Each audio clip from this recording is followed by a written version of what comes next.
कभी चुंबक को देखा है? कैसे वो लोहे की ओर आकर्षित होता है और कैसे वो लोहे को अपनी ओर आकर्षित करता है, क्योंकि उसके स्वभाव में ही आकर्षण है। हम सबके भीतर भी एक ऐसा ही चुंबक होता है, विचार का चुंबक, जो सदा अपने ही जैसे विचारों को आकर्षित करता है। हम जो बोते हैं वही काटते हैं। उसी प्रकार हम जैसा सोचते हैं वैसा ही पाते हैं। साधु ईश्वर का नाम जपता है तो उसे ईश्वर मिल जाता है। अर्थात फल हमारी सोच पर निर्भर करता है। ओस की बूंद यदि केले के पत्ते पर गिरे तो वो कपूर बन जाती है। सीप में गिरे तो मोती, और यदि विषधर के मुख में गिरे तो विष। बूंद एक है, परंतु उसके प्रारब्ध भिन्न है, क्योंकि उसे आकर्षित करने वालों का व्यवहार भिन्न है। इसलिए यह आप पर निर्भर करता है कि आपको भविष्य में विष चाहिए या अमृत। स्मरण रखें, हम वही बन जाते हैं जैसा हम सोचते हैं, जैसा विश्वास रखते हैं। यह आपका विश्वास ही है जो ये निर्धारित करेगा कि आपको विष मिलेगा या अमृत। इसलिए अपनी सोच को सुदृढ़ रखिए, सकारात्मक रखिए, और फल भी सकारात्मक ही आएगा। दुर्योधन, मुझे लगता है ये स्त्री पांडवों में से ही कोई एक है। ये क्या कह रहे हैं मामाश्री?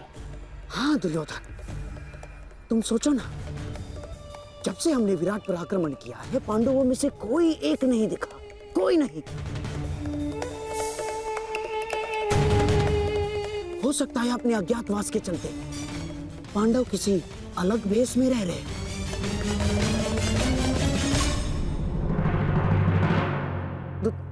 दुर्योधन, मुझे पूर्ण विश्वास है कि ये पांडवों में से ही कोई एक है।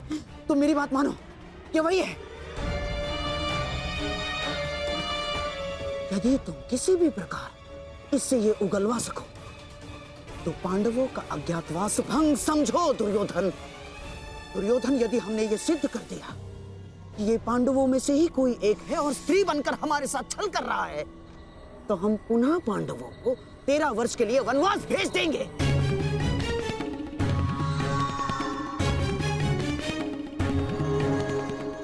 मैं आपकी योजना समझ गया मामाश्री। हाँ, मैं तुमसे अंतिम बार पूछता हूं, क्या तुम मेरी सेना से युद्ध करने के लिए तत्पर हो? रथ पर बैठकर धनुष हाथ में लेकर निश्चित रूप से संधि तो नहीं करने आई मैं हस्तिनापुर से।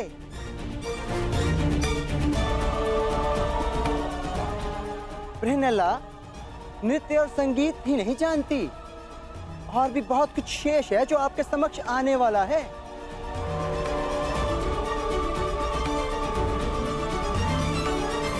देवी, हम पहले ही बता चुके हैं, हम यहाँ युद्ध के लिए नहीं, केवल पांडवों के लिए आए हैं। हमें विराट में प्रवेश करने की अनुमति दें। बस पितामह, अब आप एक किन्नर के समक्ष गिड़गिड़ाएंगे।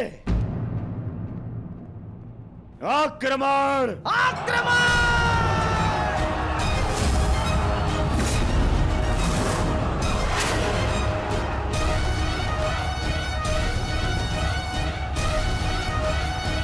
मैं अंतिम चेतावनी देती हूँ, विराट नगर की सीमा से दूर चले जाओ, अन्यथा मुझे अस्त्र चलाने होंगे।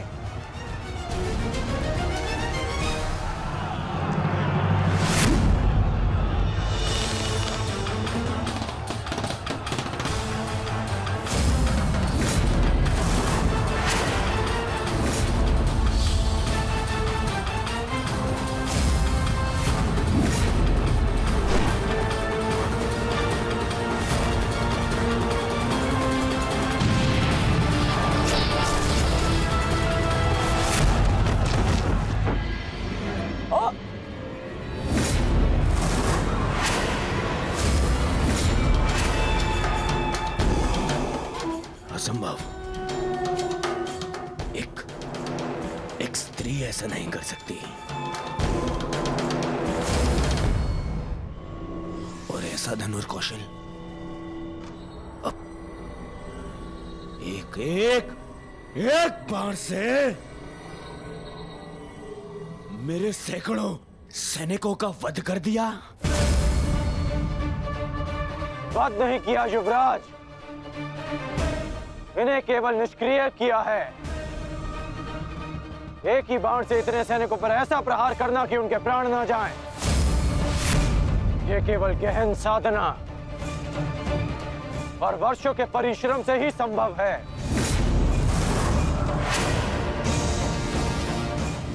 ये कोई साधारण योद्धा नहीं युवराज। तो तुम भी वही सोच रहे हो जो मैं सोच रहा हूं।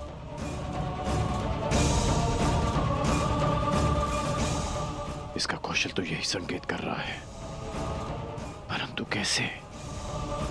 ये तो एक किन्नर है। यदि ये वही है जो हम सोच रहे हैं, तो मेरा मंतव्य और तुम्हारा लक्ष्य आज एक साथ पूर्ण होंगे। बहुत गर्व है ना अपनी सैन्य शक्ति पर दुर्योधन, परंतु इन निर्दोष सैनिकों के प्राण क्यों गंवा रहे हो?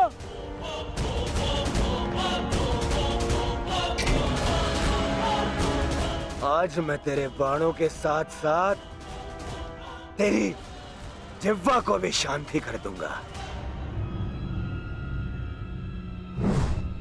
आगे बढ़।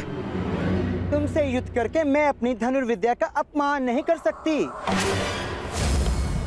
और वैसे भी तुम्हें धनुर्विद्या आती ही कहां है? है कोई वीर तुम्हारी सेना में जो मेरे समक्ष आ सके, मेरे बाणों का उत्तर दे सके? इतना दुस्साहस हस्तिनापुर के वीरों को ललकारती है। पितामह, आगे बढ़िए। नहीं दुर्योधन, तुम में ना हो, परंतु मुझ में अभी क्षत्रित्व शेष है। मैं किसी नारी पर शस्त्र नहीं उठाऊंगा, और ये अर्धनारी है। आचार्य द्रोण,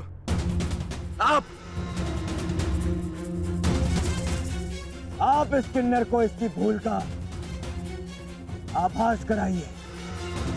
आप आगे बढ़िए। चलो सारथी।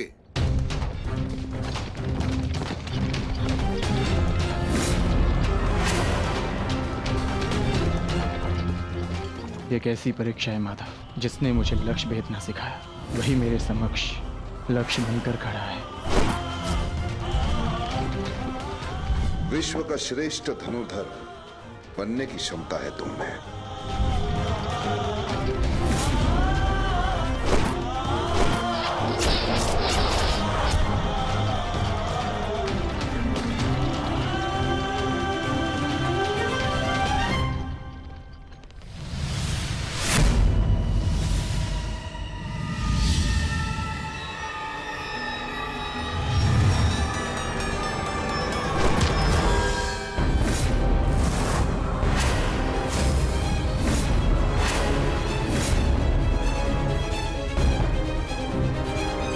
मुझे प्रणाम करने वाला ये किन्नर कहीं मेरा शिष्य अर्जुन तो नहीं?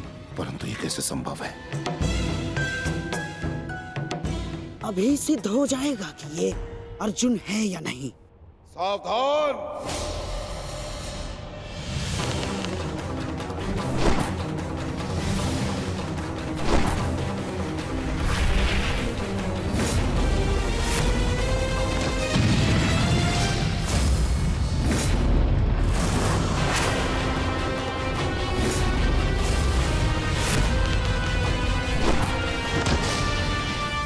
आचार्य,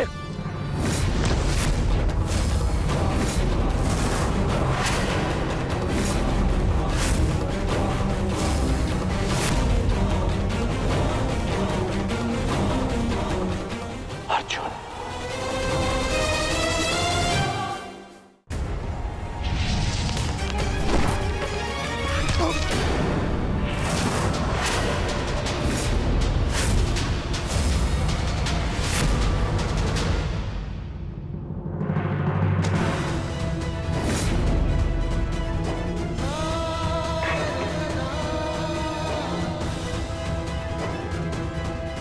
सारथी, आचार्य का रथ लौटा लाओ।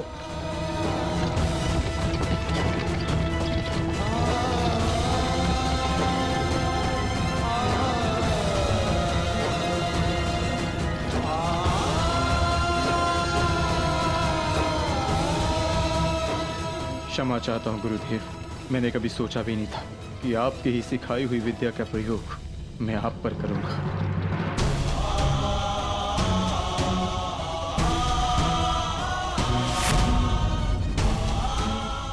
अर्जुन, तुम ऐसी मूर्खता क्यों कर रहे हो?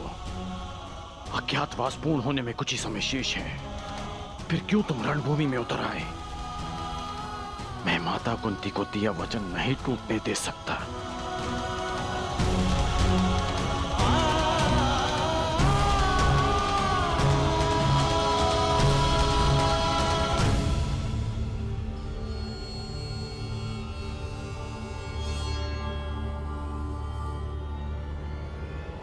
दुर्योधन, समय निकलता जा रहा है। हमें शीघ्र ही इस पांडव को पराजित करके इसका वास्तविक रूप सामने लाना होगा दुर्योधन।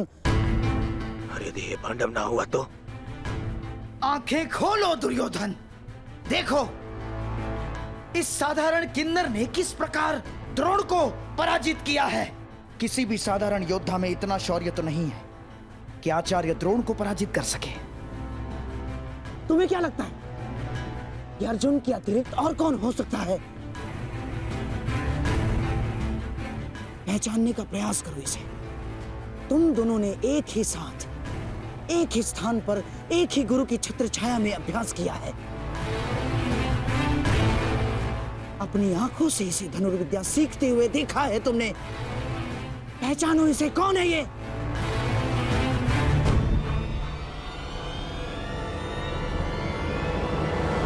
अर्जुन। हाँ दुर्योधन, अर्जुन।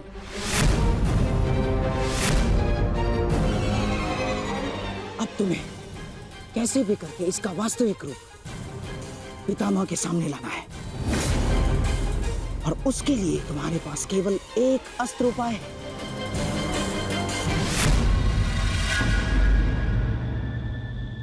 कर्ण। हाँ दुर्योधन, कर्ण ही वो योद्धा है जो अर्जुन का तोड़ है। और अब समय आ गया है हमारे कर्णास्त्र के प्रयोग का। मित्र कर्ण, ये कोई साधारण योद्धा नहीं है। मैं चाहता हूं कि तुम इसका गर्व भंग करो।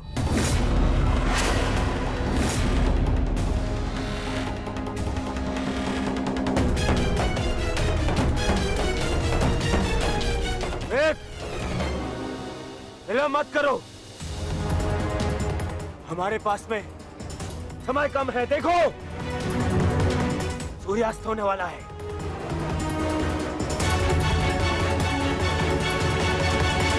यदि एक मित्र का निवेदन स्वीकार नहीं है तो आप हस्तिनापुर के युवराज का आदेश स्वीकार करो। आगे बढ़ो, जाओ।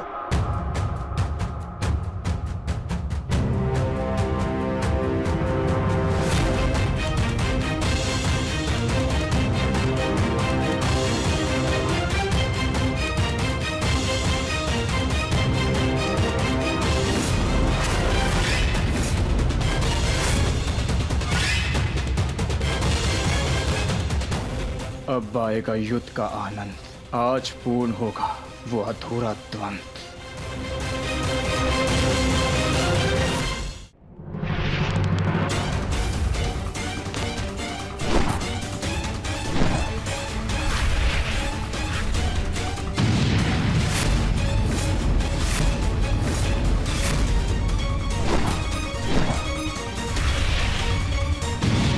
छोटे मोटे बाण चलाने का खेल बंद करो अंगराज। अर्जुन को सामने लाना है। वैष्णवास्त्र का प्रयोग करो।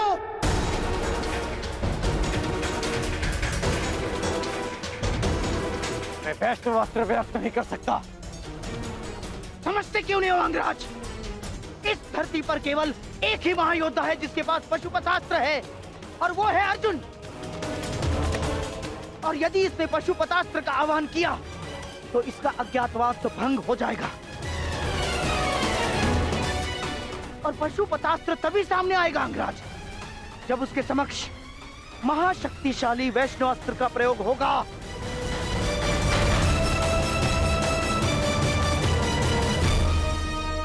परंतु मैं किन्नर पर वैष्णवास्त्र का प्रयोग नहीं कर सकता। यह वैष्णवास्त्र का अपमान होगा।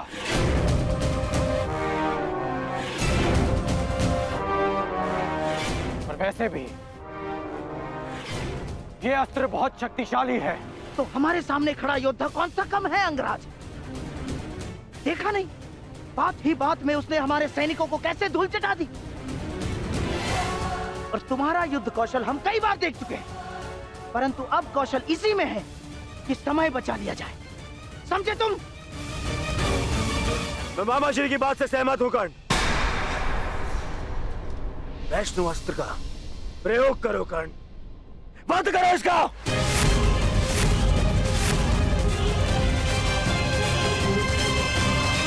दुर्योधन, अब इस अर्जुन के पास केवल दो ही विकल्प है।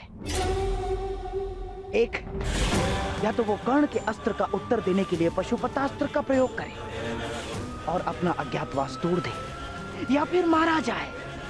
दोनों ही ओर से हमारी ही पोबारा है।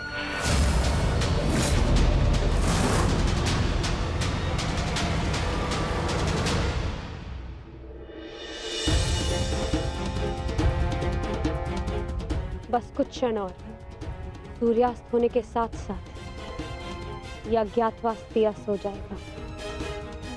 बस एक ही भय, लला के अर्जुन होने का भेद ना खुल जाए। ज्येष्ठ, विराटनगर अब सुशर्मा से सुरक्षित है। हम अपना कर्तव्य पूर्ण कर चुके हैं। हमें शीघ्र ही अर्जुन की सहायता के लिए रणभूमि में जाना चाहिए। नहीं भी, लला के रूप में वो भले ही अर्जुन को ना पहचान पाए। यदि हम पांचों एक साथ गए तो अज्ञातवास निश्चित रूप में भंग हो जाएगा। तो क्या हम अनुज अर्जुन को निस्सहाय छोड़ दें? आर्य अर्जुन निस्सहाय नहीं है आर्य भीम, वो तो पशुपतास्त्रधारी है और अभी तक उनकी ओर से कोई सूचना भी नहीं आई। इसका अर्थ तो यही है कि इन्होंने कौरवों को अभी तक उलझा के रखा है। मेरा अनुज अर्जुन वीर है, परंतु वो अकेला आचार्य द्रोण, पितामह भीष्म और कर्ण के बल का सामना कैसे करेगा? वहां शकुनी का छल भी होगा। संशय में मत रहिए ज्येष्ठ, अर्जुन को हमारी आवश्यकता है।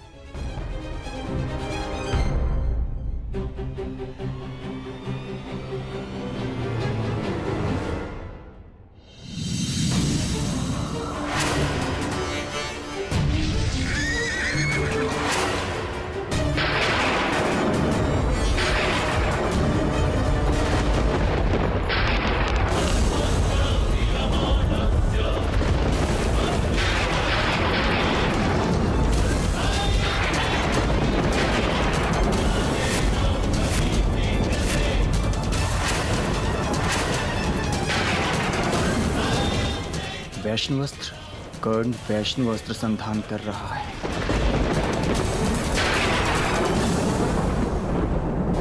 ये पशुपतास्त्र हर दिव्यास्त्र का उत्तर है अर्जुन। वैष्णवास्त्र हो या ब्रह्मास्त्र, पशुपतास्त्र सबको निस्तेज कर देगा।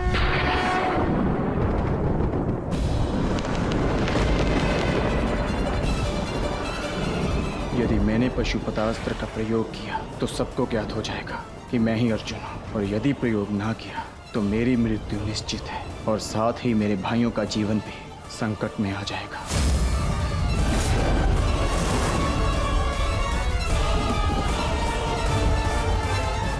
12 वर्ष का वनवास और सही, परंतु मैं अपने भाइयों और पांचाली को निर्बल नहीं होने दूंगा।